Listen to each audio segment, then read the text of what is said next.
मैया 3 जानुवारियाव एबसुनि आफादगिरि दिपेन बर'नि बानजायनायाव गोदान बोसोरनि लोगो हमलायनाय आरो बोथिसे ओंखाम जानाय हाबाफारिया मेहेरगोनाङै जानानै थाङो। आगुनि दरं जिल्ला एबसु बर' थुनलाइ आफाद, आइजो अनसाय आफाद, भलन्टियार्स फर्स, बारग' एनडिएफबि, बारग' बिएलटि आरो गुबुन गुबुन माहारियारि गौथुम आफाद लोगोसे समाज सिबियारि फोरोंगिरि आरो समाज बिथिङाव गोख्रोङै हाबा मावबोनाय दैदेनगिरि लोगोसे उदालगुरि जिल्ला एबसुनि गासै बिबानगिरि आरो दखरा एबसुफोरनि बिबानगिरिफोरखौ लाना बर' बाजार एबसुनि मावखुलि आरो मडेल लाइब्रेरियाव बेलासे 3 रिंगानिफ्राय मोनाबिलि 7 रिंगासिम गोदान बोसोरनि लोगो हमलायनाय आरो बोथिसे ओंखाम जानाय हाबाफारिया मोजाङै मोजां जोबनानै थाङो। एबसुनि आफादगिरि दिपेन बर' बिथाङा फोरमायो दि 2025 मायथाइयानो बयनिख्रुइ साबसिन बोसोर जागोन होननानै खौरांगिरिफोरनि सिगाङाव फोरमायथियो। आगुनि दरं जिल्ला आथिखालनि उदालगुरि जिल्लानि एबसुनि बर' थुनलाइ आफादनि, आइजो अनसाय आफादनि, भलन्टियार फर्स, बिपिएससि बा बारग' एनडिएफबि, बारग' बिएलटि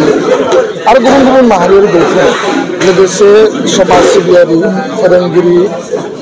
आरो समाजनि गुबुन गुबुन बिथिङाव गोख्रों मावथि आरो दैदेनगिरि हिसाबै हाबा मावबोनाय आरो दिनैसिमबो मावबाय थानाय दुलाराय बर' फरायसा आफादनि जिल्ला दखरा गासैखौबो लानानै बर' बाजार दखरा एबसुनि मावखुलियाव आरो नैबे मडेल लाइब्रेरियाव गोदान बोसोरनि गेट टुगेदार आरो बोथिसे ओंखाम जानाय बे हाबाफारियाव दुलाराय बर' फरायसा आफादाव 20 बोसोर 20 बोसोर जिहेतु खामानि मावनायनि सासे मावथि हिसाबै माने खाबु आरो रायजो राजानि आशीर्बादखौ मोनबोदों।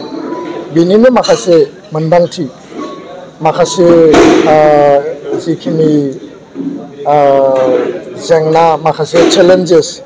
बे गासै बिथिंखौ जोंनि दैदेनगिरि बारग' आरो आथिखालनि बिथांमोनजों शेयार खालामदों। खोब मोजां मोनसे हाबाफारि आरो सम सम बे हाबाफारिफोरखौ लानाय जादों खारन जोंनि दैदेनगिरि बिबानगिरि मावथि बिथांमोना थांनाय बड'लेण्ड सोमावसारनाय 6 बोसोरनि बड'फानि आन्दलन गुबुन गुबुन आन्दलनाव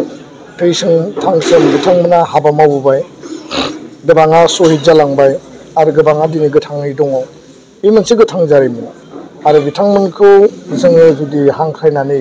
बोथिसे ओंखाम जाहोनानै मोजाङै बिथांमोनखौ जुदि जोङो मोनसे मान मर्यादा सन्मान होयोब्ला आरो सावरायोब्ला बिथांमोननि गोसोआव माहारियारि आफादा दिनैसिमबो जोंखौ खबर लादों। बे मोनसे गोजोननाय आरो मोनसे आत्मसन्তুष्टिया फैयो खारन बिथांमोननियाव माहारिबाद जातीयताबादा दाबो गोथाङैनो दङ, थैयाखै। दा बेखायनो दिनै फ्राय बेयाव 600 to 700 बाहागो लागिरिफ्रा बाहागो लाफैदों। गोबांखौ जों हांख्रायजोबनो हायाखै, गोबाङा माखासे उसुबिदानि थाखाय फैनो हायाखै, खिन्थु मेक्सिमाम लेभेलनि बेयाव दैदेनगिरिफ्रा बाहागो लाफैदों। बे मोनसे गोदान बोसोरनि जागायजेननाय बे सानाव दिनै 3 जानुवारि मोजां मोनसे हाबाफारि जादों। एकर्ड बिटिआर इमप्लिमेन्टेसननि सायाव गोबाङा मिथिनो लुबैदों। स्कुलनि जेंना, एपइन्टमेन्ट, प्रभिन्सियेलाइजेसन, रिक्रुटमेन्ट, माहारिनि इसिङारि आरो बायजोआरि थासारि, जोंनि हा हुनि रैखाथि, जोंनि राव थुनलाइ हारिमुनि बाथ्रा, बे गासै बिथिंखौ दिनै जोंनो माखासे सुबुरुन होदों। बेखौ जों गोसोआव लाखिबाय आरो बिथांमोना जेब्लाबो जोंनि थुलुंगानि फुंखा, बिथांमोना जोंनि माने सर्स आरो रिसर्सबो आरो बिथांमोननि आशीर्बाद वेल विजारफोरनि थुलुंगा आरो मददानो जोंनि गोहो आरो सक्ति आरो बेजोंसो दुलाराय बर' फरायसा आफादनि दखरा जिल्ला मिरु दालाय जों बयबो मावथिया जोङो माने थुलुंगा मोनदों आरो बे थुलुंगाखौ लानानै बड'फानि आदर्शजों गेरेमसा माहारि दानायनि जे हाबाफारि आरो हारिखौ आल्टिमेट स्टेटास आल्टिमेट लेभेलाव जातीयताबादि चेतना आरो ध्यान धारणाजों लांनायनि जे मोनसे मोन्थोर बेखौ जोङो कन्टिनिउवासलि खामानि मावगासिनो दङ। 2025आ हारिनि साबसिन बोसोर जागोन, जाफुंसारनायनि बोसोर जागोन आरो बेयाव जोंनि एचिभमेन्ट जोंनि गल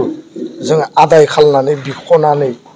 समाधान खालामनानै लानांगोन आरो बे एसेटनि गेजेरजों फिउचाराव हारि दानायनि थाखाय आरोबाव खामानि मावलांनांगोन। आं बेखौनो दिनैनि बे सावरायनायनि गेजेरजों आंनि जि मोन्दांथि आंनि उपलब्धिया बुङो आरो आङो गोबां आत्मबिस्साखि गावखौनो आङो फोथायो आरो जोंनि दैदेनगिरिफोरा जि मोनसे जोंनो बिसास होदों जोंनि एबसुनि मावथि दैदेनगिरिफोरनो बे बिसासनि गेजेरजों जों हाबा मावलांनांगोन मोनफ्रोमबो दखराव मोनफ्रोमबो जिल्लायाव बेबायदि फिसा फिसा हाबाफारि माने साहा लोंनानै हारिनि खोथा सावरायनाय जेंनानि खोथा सावरायनाय बिथांमोननि एक्सपिरियेन्सनि बागै जोङो मिथिनाय आरो बिथांमोनखौ मान होनाय बे कन्टिनिउवासलि जानांगौ आं बेखौ फोरमायबाय गोजोन्थों